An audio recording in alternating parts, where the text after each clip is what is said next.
Урматтуу аспиранттар, бүгүнкү теманын атыча жазып алсаңар болот.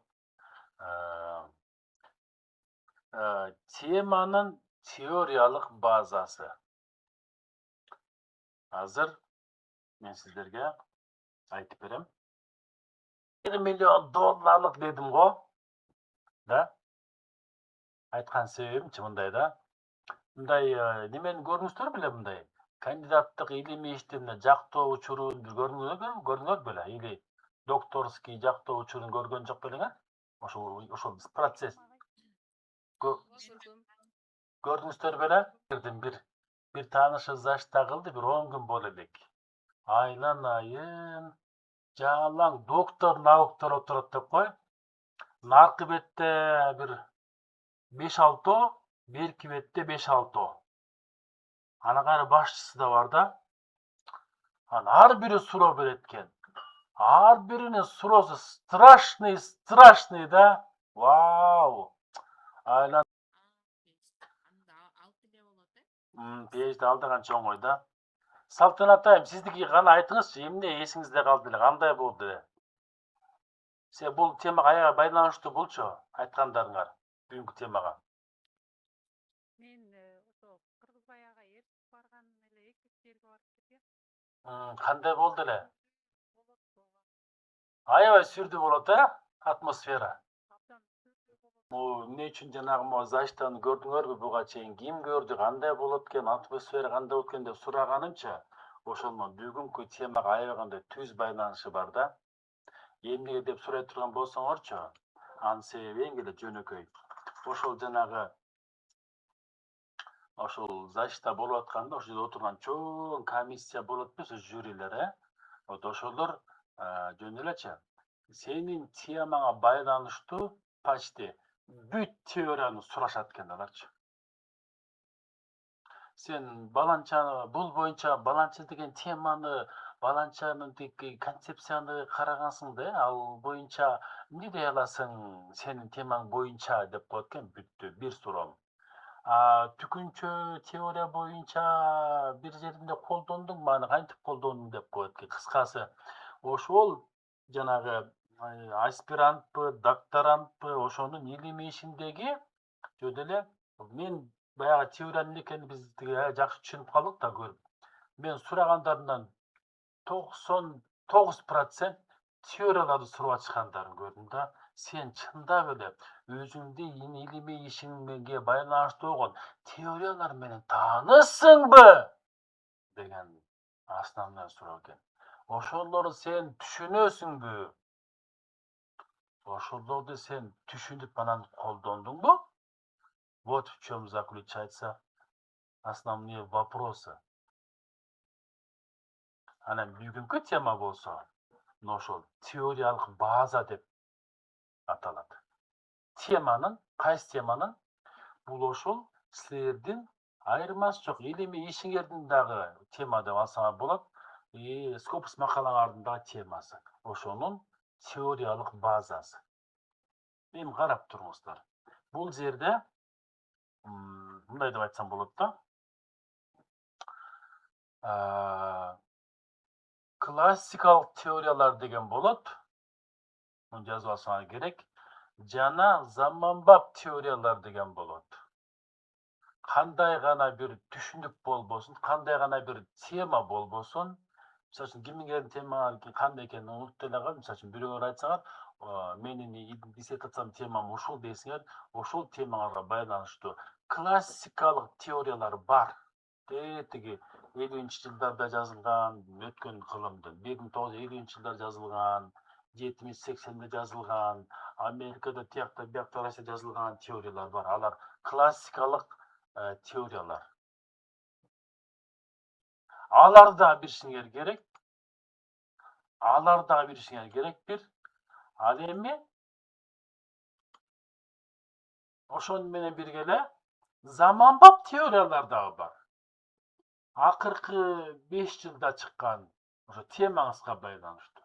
Акыркы 10 жылда чыккан, акыркы 20 жылда чыккан деген, акыркы ошондой мындай современный современный дискурска таянған жаңы теориялар дагы бар. Ана көрдүңөрбү? Силер милдеттүү түрдө жазып алсаңар да болот. Милдеттүү түрдө өзүңөрдүн илимий темаңарга байланышкан классикалык теорияларды толугу менен алып чыгып, таап чыгып, алардын ар бирин бирден А4 баракка жазып алып, анан ошол жанагындай стикерлер болот го, мындай жабыштырып койчу аркача эшикке, терезеге, мынтип нары бери басканда карап коюп турганча, так ошолдой кылып туруп, үйдүн бүт жагына, кабинетке, тияка, сыртка, туалетке, ваннага, бүт жактын баарына жабыштырып салса керек да. Муну дегенчи ушул өзүңөрдүн илимий ишиңерге тиешелүү болгон, түз жана кыйыр тиешелүү болгон классикалык теорияларды дагы, заманбап теорияларды дагы бүт баарын чыгарып, чаптап, көрүнгөн жердин баарына нары өтүп баратып карап, бул кайсы теория, бул баланча болчу, тиги кайсы бул баланча болчу деп. Ошолор менен кадимкидей жашап, мээге сиңириш керек. Мына ошол анан силерге эмне берет? Ошол силерге деген жанагы илимий ойлонуу, научное мышление деген ошол берет силерге.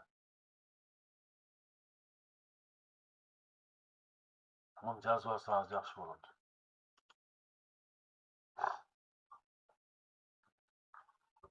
Жазып алдыңарбы? Жанагы ушуну жакшы түшүнгүлө да. Ушуну эң жакшы түшүнгүлө. Мегерге ушундай сиңиши керек. Кандай гана илимий тема болбосун, ошол ар бир илимий теманын сөзсүз түрдө классикалыктагы тийиштүү теориялары болот, анан заманбап да болот дегенди ушуну бекем меңерге сиңирип алды да. Классикалык теория бул заманбап теория экөөнү бөлүп, экөө тең болот ар бир темада. Ошону такыр унутпаңыздар, муну мээге сиңириш керек. Бул бир. Экинчиси дегенде кандай сүрдүү деп атпайсыңар, чындыгы укмуш сүрдүү. Мен деле баягы Кудайга шүгүр 46-га чыктым. Мен оңой менен сүрдөбөйм да. Баягы бир тойло аябай, бир тойло наглыймын да. Анан мен даже ошол жакта немени байкадым. Мындай бир оор бир атмосфераны байкадым да. Жанагы жерде отурган бир мен 12-нин тегертесинде болуш керек эле. Жанаң доктор науктар жөнүн ар бири уже элечи чукуп чыгып 3төн суроону даярдап коюшкан да. Көрдүңөрбү? Анан ошон үчүн жанагы эгер мына берек өзүңөрдүн илимий темаңарына бүгүнкү темаңа тиешелүү болгон классикалык теорияларды толук чыгарып тизмелеп, заманбап теорияларды толук чыгарып туруп тизмелеп, анан ошонун ар бирин бирден А4 баракка баткыдай кылып туруп жазып негизи, анан аркачага илип коюп, анан ошо жаттап, ошо менен сүйлөшүп, кадимкидейчи ошолор менен дос болуп бир 6 ай. Сен могусуң, сен тигисиң деп монтипчи, деп укмуш баягы мээге аң сезимге сиңиргенден кийин анан силер дагы ошол жанагы заштада ошол жерде отурганга татыктуу болосуңар. Теорияны түшүнгөн адам бул башка адам болот. Жазып алгыла ошону. Эме диссоветтин составында 15 болот. Эң жакшы 15 боло турган болсо, 15-чи ар бир 3төн суроо сурайт экен. 45 суроо. Элестетиңиз, жаман ситуацияга даяр бололу да. Канчалык эң жаман ситуацияга өзүбүз даярдасак, биз ошончо күчтүү болобуз. Любойуңду танкадай тебелеп кетем деш керек да. Любойундай болот.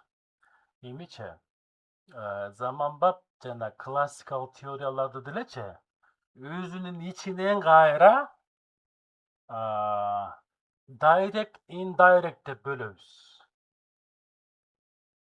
Direct theories and indirect theories деген. Бул мындай да, классикалык теориялар ичинде темага түз тиешеси бар теориялар бар, анан кыйыр тиешеси бар теориялар. Ушунда бөлүшүңөр керек. Zamanbap teoriyanın içinde girgenden keyin dagı bunun түз teoriya, түз тиешелүү темаңызга болгон теориялар бар, анан кыйыр тиешеси болгон теориялар бар. Ошондо заманбап классикада бөлгөндүн ичинде дагы ичинен кайра экиге кайра бөлүнөт буларчы. Булардын баарын түз болсо түзүн дагы, кыйыр болсо кыйырын дагы карап жакшы билиш керек.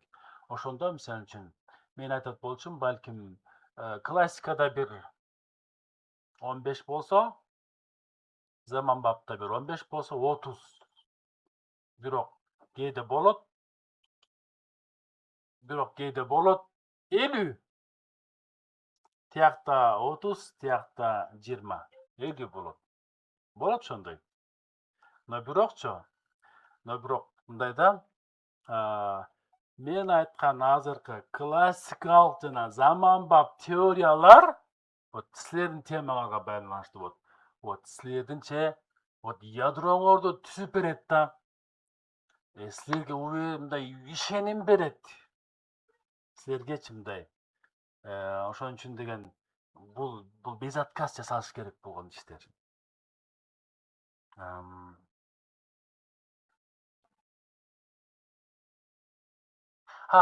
Кийинки маселени айтып коеюн мен силерге. Бул темаңарга байланыштуу болгон классикалык жана заманбап теориялар, булар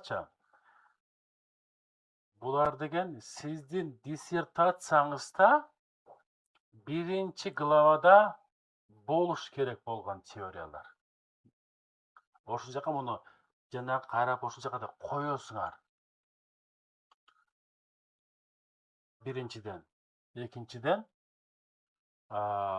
Экинчиден, жакында эле пайда болду. Бир 5 жыл болду, болгон жокпу билбейм, так айта албайм. Scopus'ta жаңы бир бөлүм пайда болду. Мурда жок болчу ошол. Мурда мен ушул Scopus'тун теориясын сабагын алган убакта бул жок болчу. Бүгүн бар дискуссия деген бөлүм. Discussion деген бир бөлүм пайда болду. Ошол дискуссия деген бөлүмдө ошол убакта биз буюрсам балким бир айдан кийин, 1,5 айдан кийин ошо дискуссияны жазууга отурганда, ошол убакта силер өзүңөрдүн темаңардын классикалык, неоклассикалык, заманбап теорияларды мындай жакшы билип калышыңар керек. Уже жазып койгон болушуңар керек. Жазып койгондон кийин алып барып эле даярдап алып туруп жанагы диссертациянын биринчи главасына коюп саласыңар. Муну менен жазылып калат, муну эч кандай зыяны жок. Анан жана дискуссия деген бөлүмдү жазганда бул Scopus'тунчу. Ошондо ушуга кереги тиет да. Ошол жерде чыныгы илимий ойлонуу, мышление, научное мышление ошол жерде кетет. Эми ошол жерди жазгандачы ушундай сонун кайф, ыраазы болосуң деп кой. Ваа деп кол чаап турганчы. Аябай сонун жер. Жанагы ошол Scopus'ка жаңыдан кошулган эки бөлүк кошулган да акыркы кездердечи. Биринчиси дискуссия, экинчиси результаты деген. Экөө тең аябай кандай сонун, приятный бир нерселер да. Бирөө мантып, бирөө бешбармак деген сыяктуу эле. Так что муну сөз кылыш керек. Бүгүнкү өткөн жана теориялык база дегендичи, бул өзүңөр үчүн керек. Анан мунун жыйынтыгында мен силерге талап кылам, июнь айынын 1-ине чейин ошол жанагы силер өзүңөрдүн темаңарга байланыштуу жыйнаган классикалык теорияларды бүт, заманбап теорияларды бүт алып туруп, ирети менен баарын берип туруп, анан темага тиешелүү болгон заманбап жана классикалык теориялар деп туруп, бир макалага айландырып туруп, бир ринцке беришиңер керек. Бул ар бириңерден талап. Ошондо bir ok menen 3 koyon atasыңар. Birinchisi, mınaki eng jönököy konkrеттүү практичный продуктысы ушул. Iyun ayının birinde klassikалық makalalardı, teoriyalardı zamanbap ekөөнү чогултуп туруп эле bir макала кылып туруп берип чыгартып коесуңар. Аны мен спокойно айтам, известия вузов кабыл алат. Известия вузов бул Ваковский болуш керек эле. Bir макалаңар чыгып калат. Бул bir. Экинчиси, ушуну менен скопусын жана дискуссия деген бөлүмүн жазасыңар. Бул эки. Ушуну менен диссертацияңардын биринчи главасынын жарымын ушу менен жазасыңар. Бул үч. Ал эми төртүнчү жана эң маанилүүсү силер өзүңөрдүн темаңардын теориялык базасы эмнеден турарын чөткө билип каласыңар. Мына ушул керек. Жаз илимий ишиңди.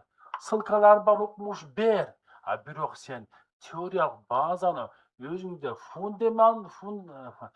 өзүңөрдө мындай куюп койбосоңор, анда бул мындай болуп калат. Fragile болуп калат. Мындай начар болуп калат. Ишенимсиз болуп калат. Түшүндүңөр, не айтайын дегенди. Мен сиздер менен так ChatGPT'ге кирем азыр.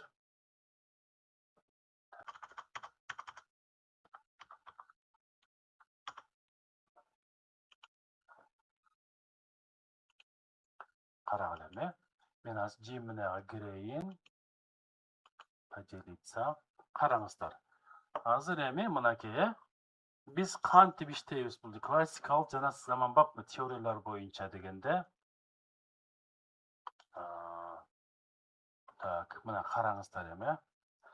Так, Gemini'га кирдим. Мынакей. Бул жерденчи мындай кылам да. Бул жерде инструмент бар да. Инструментте же Canvas деген бар. Canvas'ты басып койдум. Gemini'да инструмент деген бар. Карап көрсөм. Бассаңар, бул жерде Canvas бар. Canvas'ты басып койдум. Бул бир. Эми ушуну жазам да мындай деп, так. Чогуу жазалы. Силерде жазгыла мен айткан. Көргөзсүмбү? Мына экрандан чыгып атат. көрүнүп атабы? Мынакей эми. Караңыздар эми. Так, эми азыр оңдоп түзөп чогуу жазалы, э? Эмне деп жазалы? Биринчи, буга эми неме беребиз азыр.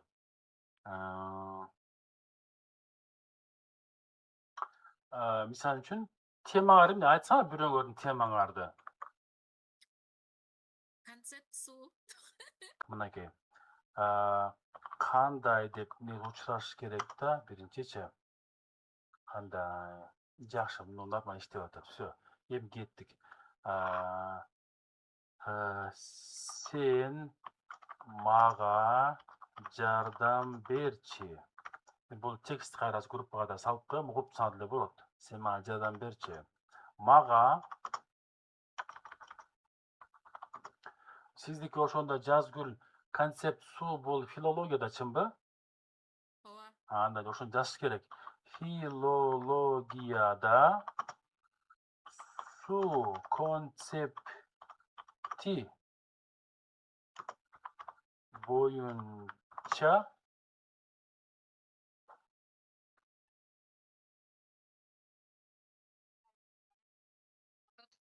көрүндүбү? Жылдырбаңыз бар керек экен. Жылдырсаңыздар көрүнөт. Мен дагы кайда карап отурдум.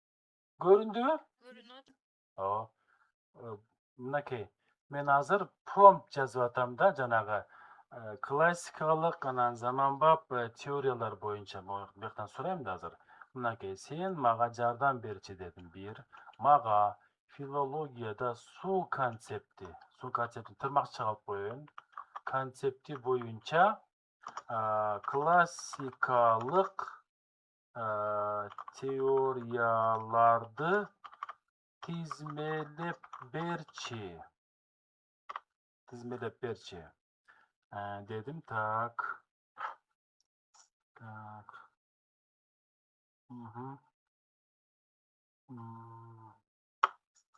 Tizmelep berçi. Her birin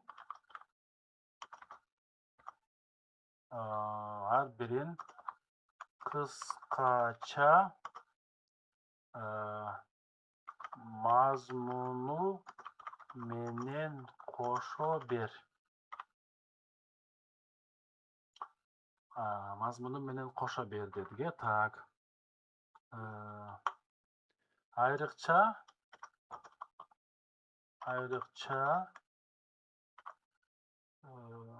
ушундай эле десек be. Да ушундай эле дебейди.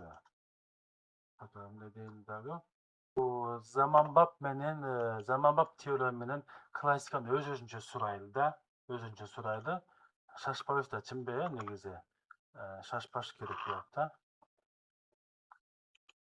Так, азыр эшик кылып коелу бул жакта. Мына кайра айталы. Sen мага жардам берчи. Мага так filologiya iliminde de bol iliminde su konsepti boyunca klasik su konsepti ne değil hiç konsepti ne? Teşebbü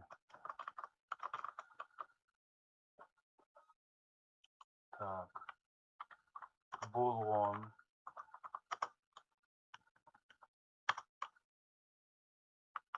bardık klassikalık teoriyalarda tizmelep berçi. Bizge birinci tizmesini aldı da birinci. Kıskaça mazmunu gereği var mı bilmiyorum onu. Meyli getiriyorsun. Her birin kıskaça mazmunu menen koşo bir dedik. Bul tizmeni dayar doğdu. Bul tizmeni dayar doğdu. Sen su konsepti boyunca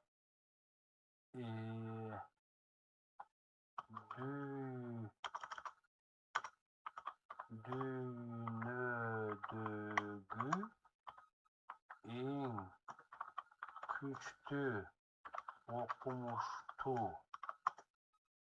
teoretik jana praktik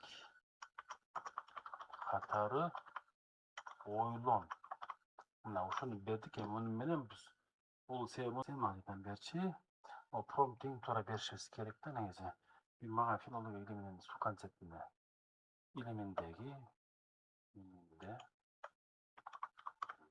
en güçlü en güçlü okumuştu filolog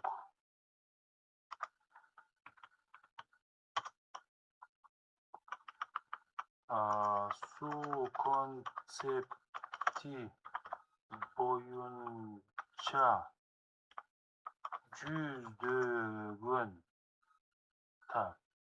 yüzdөгөн ilimi makalalarda жазган деп коелучу. Жазган теоретик жана практик катары ойлон дедик. Так, көрөлү эме? Бисмиллахиррахманиррахим. Эмне чыгар экен? Эмне деген кашса чыгат көрөлү бисмилла бастырганда. Canvas менен кеттик азыр. Canvas'тын бул немеси жакшы, маяка өзүнчө доска ачып берет да. Доска ачып берет, анан могу чыккан маалыматтардын баарын облакко сактап берет. То, что хорошо. Мынакей когнитивдик метафора теориясы биринчиси. Когнитивдик метафора теориясы. Мен азыр мындай кылайын, так. Кечиресиңер. Копиялап алайын бул. Нускафы кетти. Так, жемден ала берем, Копиядан кийин кайра жанагы ошону эле колдонуп туруп эле ушул боюнча заманбап теорияларды бердиз. Анда тизмесин аласыздар. Ал өзүн копиялап өзүнчө коесуңар. Да? Бул жагы түшүнүктүү эле болбосу керек, Андан кийин биз эми экинчи промптты жазалы, туура көрсөңөр. Көрініп атабы?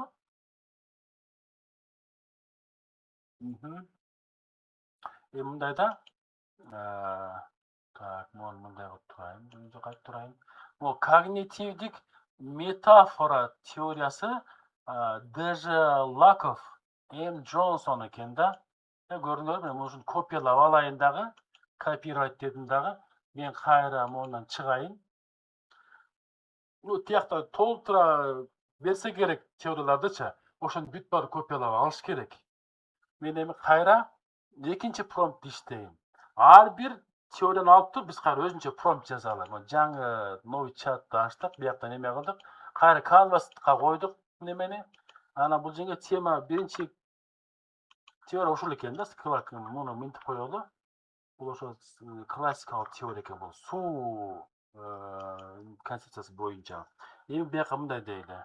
Сен мага жардам берчи dedi кайра бир сыйра. Сен мага жардам берчи. Так. Мага, так, ушул беле? Так, койдуңуз азыр. Мага ушул берилген когнитивдик деп аталган суу концептине тиешелүү болгон бул теорияны да, так, бул теорияны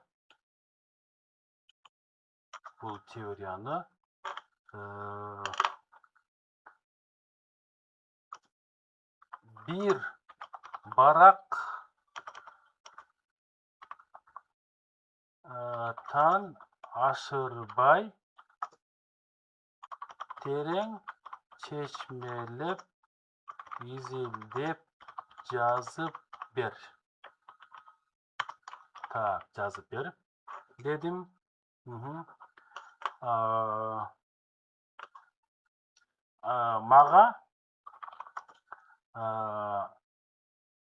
Мага теорияны кимдир жараткан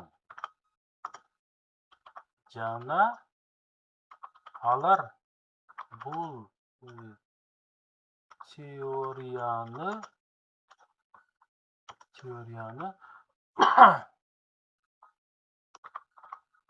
кандай шартта жаратышкан? Бул бизге маанилүү. Кандай шартта жаратканычы ушуну билишибиз керек да. Анан теориянын өзөк пикири эмне? Бизге бул керек.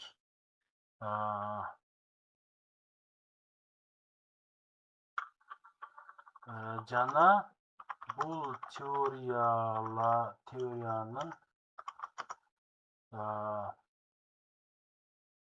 өзгөчөлүгү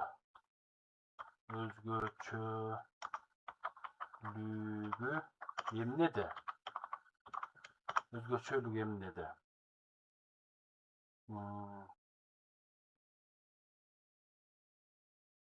Ушуларга кенен токтолуп жаз. Айрыкча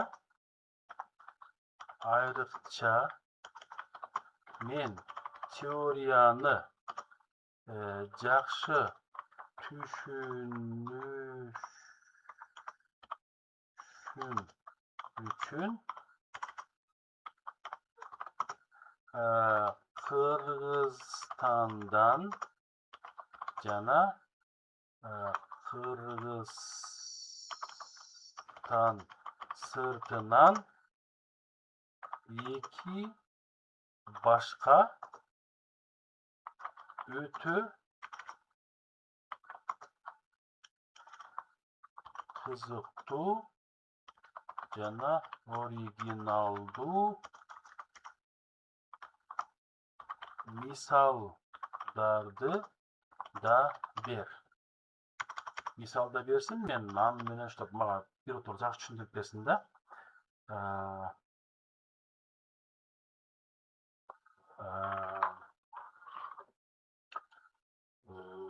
Ана мондай деген бериш керек да.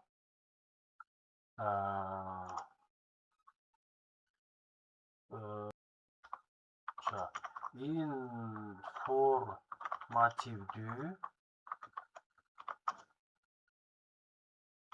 жана ошончолук жөнөкөй 10 жаштагы баланын деңгээлинде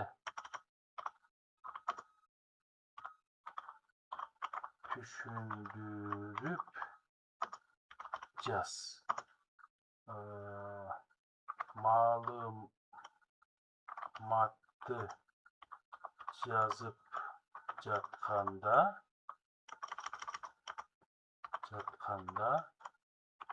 сен ушул теорияны эң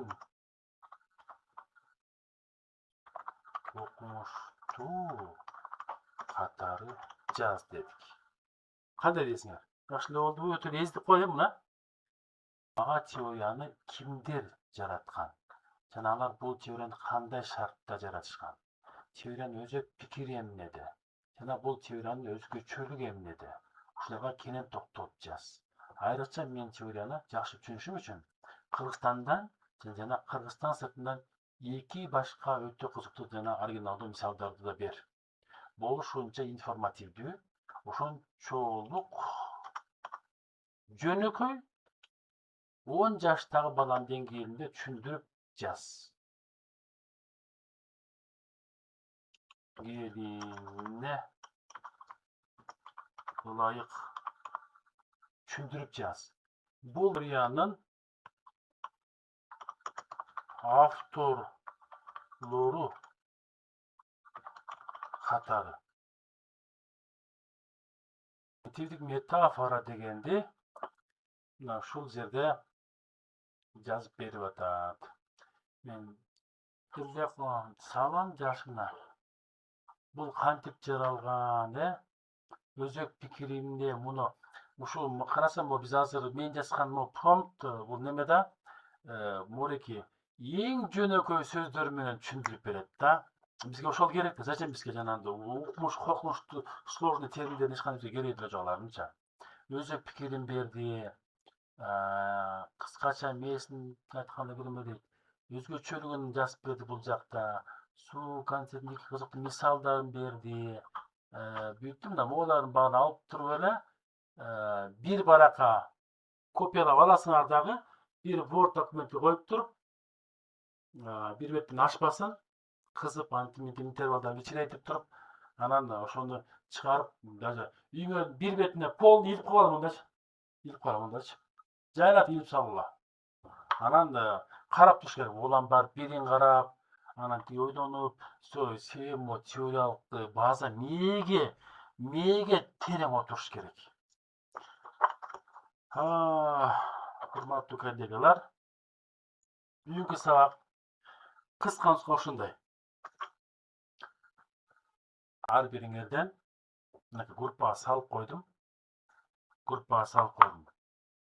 Классикалык теориянын баарын чыгарып, заманбаптын баарын чыгарып, эки промптка салып туруп, карап, жазып, жаттап, кадимкидей экзамен берчү деп жаттап, ошону ойдонуп, сабакка баратканда, келатканда, даже соткага тартып, ошо кайра бүт баарын тартып алып, ошо теориянын баарынчы илинип турат да баары.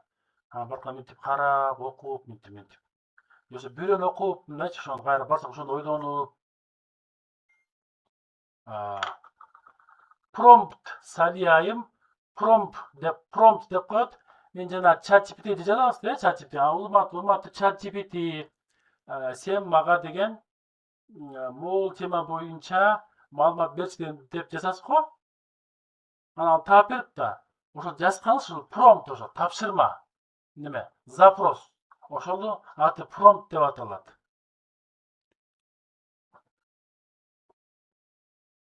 Жылдан кийинче чыныгы окумуштуу болгонуңарга шарт түсүп берет да. Булардын баары кадимкидей кайф. Анан дегенчи бир нерсе айтайын мен силерге, өзүм бир секретимди айтып коеюн.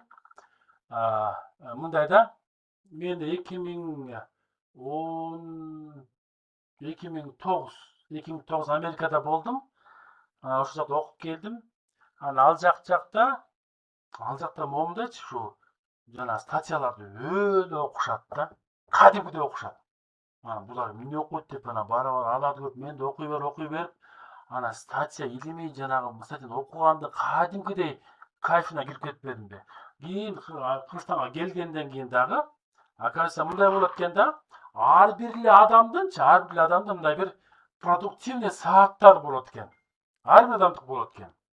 Ошол продуктивный сааттарда эгер окусаңар макала, китеп, илимий ишеним менен алектенсеңер, мээңерге жакшы сиңет экен да.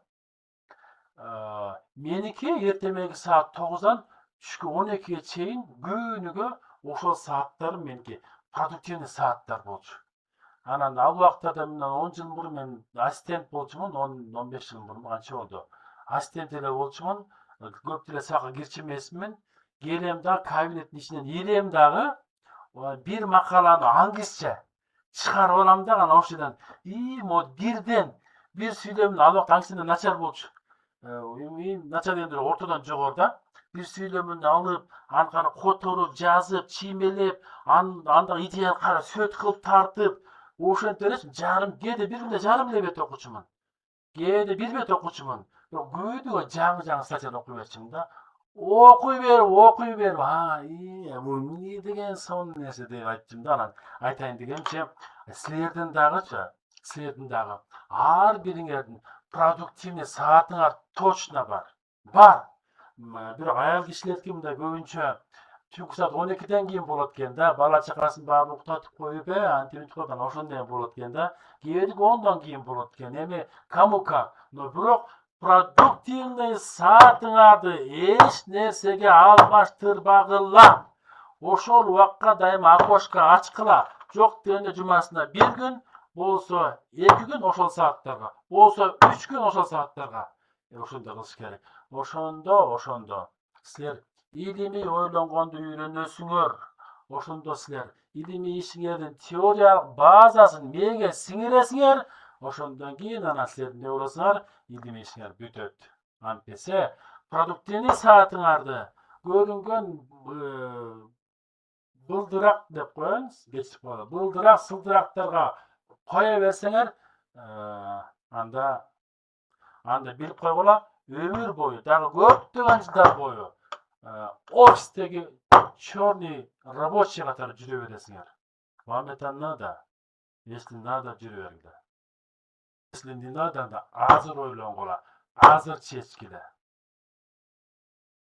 Биз булардын баарына биз өттүк. Биз кайра өттүк анан. Булардын баарына жөнүндө жакшы алдык. Жакшы школага түшүп калыптырчы. Ошончу жакшы жер. Жөнөчү, вообще. Андан кийин бирок жанагы мен айткандай, өзүңөр темаңар боюнча өткөндө консенсус айды көргөзүп бердим да. Ошондон жана толтуруп эмелерин баарын скачать этип алып туруп, анан ошол жактагы макалаларды окуганга жетсеңерчи, анда укмуш силерчи. Укмуш аларчы. Эми агайым ал убакыт керек. Мен айтканды так кылгылачы, чала була кылбай суранчы.